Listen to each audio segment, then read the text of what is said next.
Hola, soy Álvaro, como Álvaro pero sin la O, soy parte del equipo de divulgación de Fundación Atapuerca y hoy en este nuevo vídeo vamos a hablar sobre el ADN antiguo. Bueno, pues como lo sabéis, la paleontología se basa principalmente en el estudio de los fósiles de los organismos del pasado. Y el objetivo es conocer la máxima cantidad de información posible a partir de esos fósiles. Pero el ADN, la molécula que básicamente contiene la información genética del organismo, no se suele conservar en el registro fósil y queda degradada. Aunque en ocasiones es posible extraer este ADN antiguo, lo cual aporta mucha información sobre la biología del organismo y sobre su filogenia. Y la pregunta es, ¿cómo se originaron este tipo de estudios? Bueno, pues los estudios sobre el ADN antiguo se originaron en 1984, cuando se lograron extraer y secuenciar pequeños fragmentos de ADN de un bicho que se llama quagga, que es básicamente una cebra medio imprimir. Bueno, pues esta cebra se extinguió a principios del siglo XX y se pudo extraer el ADN a partir de músculo disecado que se extrajo de un museo. Bueno, pues primero el material que se utiliza.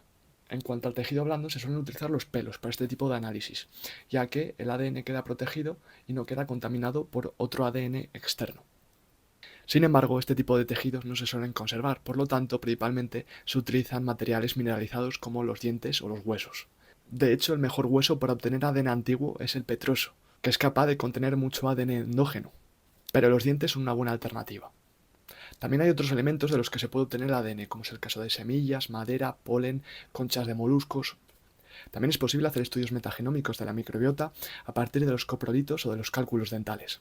El problema, porque todo tiene que tener un problema, es que esto es una técnica muy destructiva y se suelen perder los fósiles que contienen ese ADN antiguo. Por lo tanto, conlleva muchas movidas morales y muchas movidas éticas a la hora de hacer este tipo de estudios. Bien, pues todo este proceso de extracción y manipulación del ADN ocurre siempre en unas instalaciones especiales, con espacios aislados y esterilizados, con el objetivo de evitar la contaminación y la degradación del ADN antiguo. Además, el personal tiene que llevar guantes, gafas, máscaras, de nuevo para evitar la contaminación. Y así llegamos al proceso de cómo se extrae y analiza este ADN. Primero se cogen las muestras y se machacan, se convierten en polvo. Luego se purifica ese ADN en un proceso de digestión y aislamiento para que la purria, las proteínas, la grasa, las membranas y otras moléculas queden degradadas y descartadas porque no nos interesan. ¡Quítate tú! Y actualmente este tipo de procesos están muy optimizados para obtener la mayor cantidad posible de ADN con la menor cantidad de muestra posible. Sin embargo, este ADN extraído tiene varios problemas. El primero es que la degradación a lo largo del tiempo ha provocado su fragmentación en cachitos muy pequeños, al contrario que las muestras actuales. Otro problema es que se producen alteraciones en la secuencia genética y cambios en los nucleótidos, es decir, el código del ADN, ese código típico de 4 letras. Aún así, también nos aprovechamos de este tipo de problemas, ya que estas alteraciones nos permiten distinguir entre el ADN antiguo y el ADN moderno contaminante que se ha podido colar en la muestra. Bueno, pues una vez ya tenemos este ADN purificado y aislado, hay que amplificarlo y secuenciarlo. Hasta hace unos cuantos años se utilizaba mucho la técnica de la PCR, que imagino que ya os sonará a todos por una movida que pasó hace unos cuantos años. Pero ahora esta técnica está en desuso, salvo por algunas excepciones. Lo que principalmente se hace ahora es crear librerías genómicas usando las técnicas NGS, Next Generation Sequencing. Y cuando se tienen que hacer los análisis, lo que se hacen son copias de estas librerías o de partes específicas. Y se secuencian también usando las NGS. Y para el ADN antiguo se utilizan principalmente los materiales y la metodología de Illumina, ya que está bien adaptada para secuenciar cadenas cortas, que es normalmente lo que son los fragmentos de ADN antiguo. Finalmente, los resultados se analizan usando técnicas bioinformáticas. Y ahora, ya que estamos, vamos a hablar de algunos de los hallazgos más importantes que se han hecho con el estudio del ADN antiguo. Y es que se han conseguido secuenciar los genomas completos de algunos bichos, como los mamuts, los osos cavernarios y algunos grupos humanos. De hecho, el Premio Nobel de Medicina y Fisiología del 2022 fue para Svante Paavo, por sus estudios sobre el genoma de otros humanos extintos. Y es que Paavo y su equipo de peña muy lista consiguieron secuenciar el genoma completo de un neandertal entre el 2010 y el 2014. Esto fue un hito en el campo del ADN antiguo y permitió comparar genéticamente al neandertal con los humanos modernos actuales. Y este tipo de estudios ha revelado que los sapiens, desde su salida de África hace unos 80.000 años, nos hemos cruzado con los neandertales. Y se ha visto que los europeos y los asiáticos son los que más ADN neandertal tienen, entre un 1 y un 4%. ¿Y esto qué significa? Que hemos heredado variantes genéticas de los neandertales. A esto se le llama introgresión genética. Algunas de estas variantes tienen que ver con el sistema inmunológico, el color de la piel, una mayor tendencia a acumular grasa, un mayor factor de riesgo frente al COVID-19 e incluso, la más curiosa de todas, hay una variante que provoca que tengamos una mayor probabilidad de ser adictos al tabaco.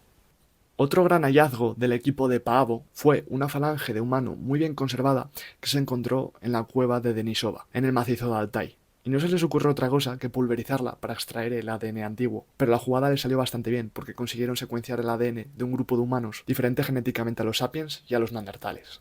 A estos humanos se les ha llamado denisovanos y son algo así como una especie de primos de los neandertales, según los análisis genéticos. Y de hecho estos tíos también se cruzaron con los sapiens y son los asiáticos los que tienen más ADN de denisovanos. Pero ¿cuál es el ADN humano más antiguo jamás secuenciado? Bueno, pues pertenece a una población de preneandertales de Sima de los Huesos, aquí en Atapuerca, de hace hasta 450.000 años. De esta población primero se obtuvo el ADN mitocondrial, es decir, el ADN que está dentro de la mitocondria, el cual estaba más relacionado con los denisovanos que con los neandertales. Pero como sois muy avispados, os habréis dado cuenta de que esto no cuadra muy bien con el nombre de los preneandertales. Y es que el ADN mitocondrial no muestra la historia evolutiva completa, ya que es de herencia materna. Pero un estudio realizado a esta población en el año 2016, donde se consiguió obtener por fin ADN nuclear, muestra un mayor parentesco con los neandertales que con los denisovanos. Ahora sí, cuadrando con la idea de que los preneandertales están directamente relacionados con los neandertales. Pero este no es el ADN más antiguo secuenciado hasta la fecha. Este récord pertenece a un ADN secuenciado de hace más de 2 millones de años, extraído del sedimento de una zona al norte de Groenlandia. Y el estudio de este ADN ambiental ha revelado que el ecosistema de esta zona era único y bastante distinto al actual, con un bosque boreal mezclado con especies árticas y animales como renos, gansos o incluso mastodontes. Y es que, como os he comentado antes, el ADN se puede extraer de varios materiales. Por ejemplo, también se ha extraído ADN del cálculo dental de un neandertal de la Cueva del Sidrón, en Asturias. Y con este ADN se ha logrado ver la microbiota de esta persona, la dieta, e incluso se han encontrado evidencias de automedicación, porque hay secuencias de ADN de álamo negro, el cual contiene un compuesto que igual os suena un poco, que es el ácido salicílico. Y esto estaría relacionado con los abscesos que también tenía este individuo en la mandíbula. Y también se han encontrado secuencias de penicillium, el cual pudo usar como antibiótico para combatir al parásito intestinal que tenía esta persona, y que también se ha encontrado en este ADN del cálculo dental. Y bueno, hay muchos otros ejemplos para los que se puede utilizar el ADN antiguo, y en este vídeo nos hemos centrado principalmente en estudios genéticos del ser humano. Pero lamentablemente no se puede saber todo del ADN, porque este también puede sufrir modificaciones a lo largo de la vida del individuo, sin cambiar realmente la secuencia de nucleótidos. Esto es lo que se llama epigenética. Pero eso no se puede estudiar realmente con el ADN antiguo. ¿O sí?